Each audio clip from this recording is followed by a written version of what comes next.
Sinabi ni Marcos Jr. mga kababayan na nabudol umano siya ni Vice President Inday Sara Duterte. Nako mga kababayan, mukhang baliktad ho ata nga sinasabi nito ni Marcos Jr. dahil si Vice President mismo ang binudol nitong ni Marcos Jr. Mga kababayan, pakinggan ho natin dito ang paliwanag ni General Macanas. Magandang araw mga kaibigan. Bigyan natin ng reaction opinion itong post Masang Pilipino. Pahayag ito ng Pangulong Marcos Jr. Sino ba ang nabudol at sino ang nambudol? Ayan, sino nga ba? Ito, parang nabudol ako. Pangulong Marcos, inaming inakalang kaibigan niya si VP Sara. Nagbigay ng tila personal na pahayag si Pangulong Ferdinand Marcos Jr. Kaugnay sa lumalamig na relasyon nila ni VP Sara Duterte. Matapos aminin ng Vice Presidente na hindi nito itinuturing na kaibigan ang Pangulo. Ayon kay Marcos, matagal niyang inakala na maayos at totoo ang kanilang samahan. Kaya't ikinagulat niya ang naging pahayag ni Duterte. Ito ang pahayag ni Pangulo. I don't know anymore. I'm not quite sure I understand. I always thought that we were friends. But maybe I was deceived. Oh, talaga ba, Bongbong Marcos? Ikaw pa talaga ang nabudol ni VP Sara? Nabudol ako. Nauna nang naging laman ng usapin ang lumalalang hidwaan sa pagitan ng dalawang pinakamataas na opisyal ng bansa kasunod ng serye ng bangayan at magkakaibang posisyon sa ilang isyong pampolitika. Yes. Okay. So ito, tignan natin ang nag-react, Nabudol daw ang Pangulo. Dinudol siya ni VP Sara. Ito, 54,000 ang nag-react. 51,000 ang tumatawa. 994 ang galit sa Pangulo. Tinatawanan siya, 51,000. 2,100 lang ang nag-like o naniwala sa kanya. So percentage-wise, nasa 95%. Hindi naniniwala, tinatawanan, galit sila sa Pangulo. Ay nako, ano ba yan? Basa tayo sa mga comments. Ibig sabihin lang nito mga kababayan, wala na talagang tiwala ang taong bayan dito kay Marcos Jr. Maliban lamang dito sa mga sinasabing mga loyalista na kahit na magnakaw pa ng bilyones, trilyones itong si Marcos Jr. is maniniwala pa rin sila na napakabait ni Marcos Jr. Grabe. Delin Gomez, walang utang na loob. Si Duterte lang ang nakapagpalibing sa papa mo. Nagsalita. Masama, hindi ko na lang banggitin. Yung nagsalita siya ng masama. Maybe, sabi niya, you are the deceiver, sabi niya sa Pangulo. MJ, ha ha ha ha, hindi mo siya mabayaran. Chinilin Batchoko, ikaw pa talaga malakas ng loob magsabi niyan. Arpas Emily, ikaw pa talaga nabudol, ha ha ha. John Bryant, haha, ikaw ang traidor. Jane Arquisola, ito yung siraulo. Lahat nitong comments nito, negative sa Pangulo.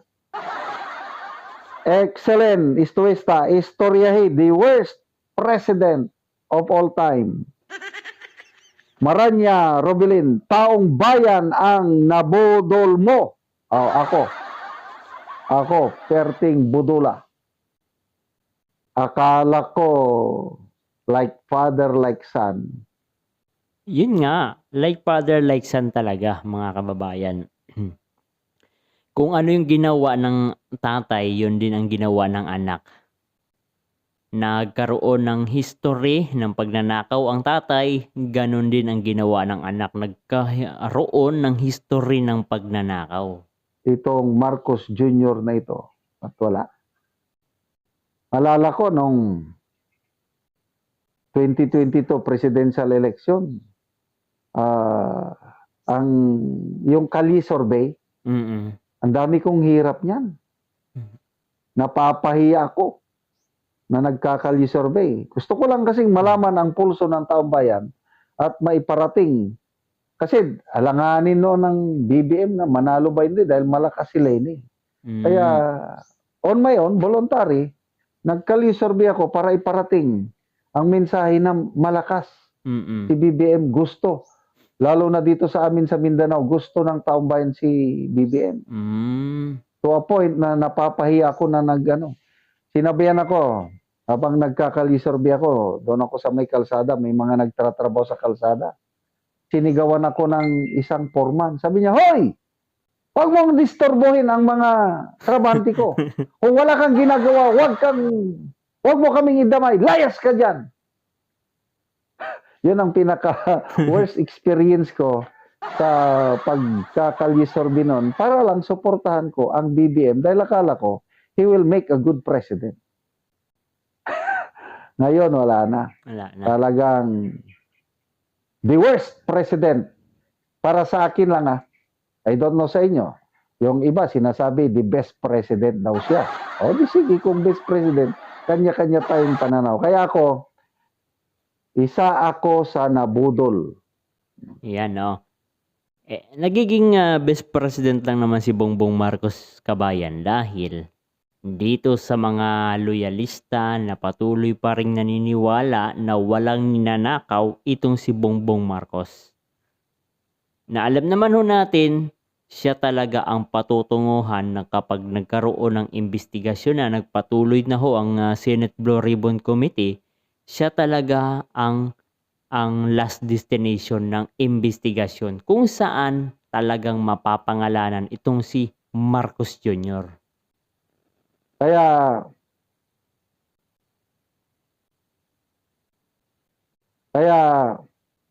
itong si Senator Amy, nabigla ko nung nagsalita siya na, kailan ba yun? Yung rally ng Iglesia ni Cristo. Na inamin niya na ang kanyang kapatid ay gumagamit ng pulburon. Ayun, oo.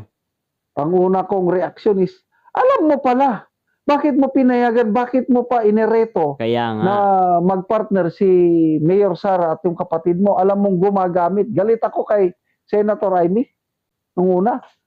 But later on, nung na-realize ko na humingi kasi ng patawad si Senator Amy sa taong bayan, dahil kung hindi dahil sa kanya, di susuportahan ng mga Duterte ang kapatid niya. Kaya nanalo ang kapatid niya dahil sa suporta ng mga Duterte. Yes, that's correct. Yan ang alam kong katotohanan. Tama. Ngayon, budol-budol. Mayroong birthday ni BP Sara, I think 2023 na birthday. Sabi ba niya na, kasi nung nagsimula ng alitan ni BP Sara at saka ni Bongbong. Tambaluslos, Ay, Tambi. sabi ni Presidente, kalimutan mo yan. Basta ako, I am your BFF. Dineclare niya ang sarili niya. I am appointing myself as your best friend forever. Asa na yung best friend forever? Sabi. Sige lang. Whatever you sow, you reap. Tignan natin. Kunting tiis na lang mga kapwa ko DDS 2028. Hindi nila mapipigilan magpresidente si BP Sara. Yes. At Tuloy-tuloy sana lang. magdilang anghel si Congressman Edgar Erese. Sana magdilang anghel si Mr. Rigoberto Tiglao. Sinasabi nila, pag nagpresidente si BP Sara, mabubulok sa kulungan si Ayun. Marcos Jr. at ang kanyang mga alyado. Or kaya, mapipilitan siyang mag-exile muli. Ayan nga mga kababayan ang naging komento opinion ni General Macanas. Nako, napaka-tindi ho nito. kapag talagang napatunayan mga kababayan na talagang magnanakaw itong si Bongbong Marcos, siyempre magkakaroon ho ng investigation dyan sa Senate Blue Ribbon Committee kung saan yan ho ang gustong pigilan nitong ilang mga senador. Gusto na namang magkaroon ho ng kudita dahil ay ang patutunguhan ng investigasyon mga kababayan ay papunta doon sa gate ng Malacanang. At kapag naging presidente talagang tuluyang masasabi ho natin nakasurvive yung ating vice presidente at maging presidente ito sa 2028 mga kababayan. Ito na ang masasabi ho natin. Mabubulok sa kulungan ito mga sangkot sa kabulastugan, sa pangungurakot sa pera ng taong bayan. So, lahat ho yan mga kababayan, mapupunta ho yan sa kulungan. No? At yan din ang inaasam-asam ng ating mga kababayan Pilipino.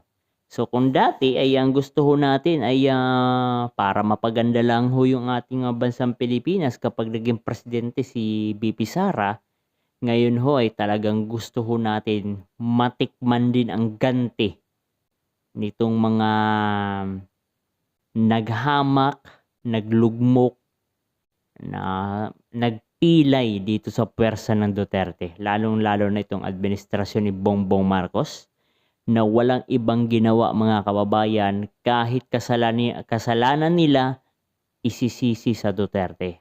Kahit hanggang 2028 mga kababayan, manatili tayo nakasuporta para kay Vice President Inday Sara Duterte for President 2028.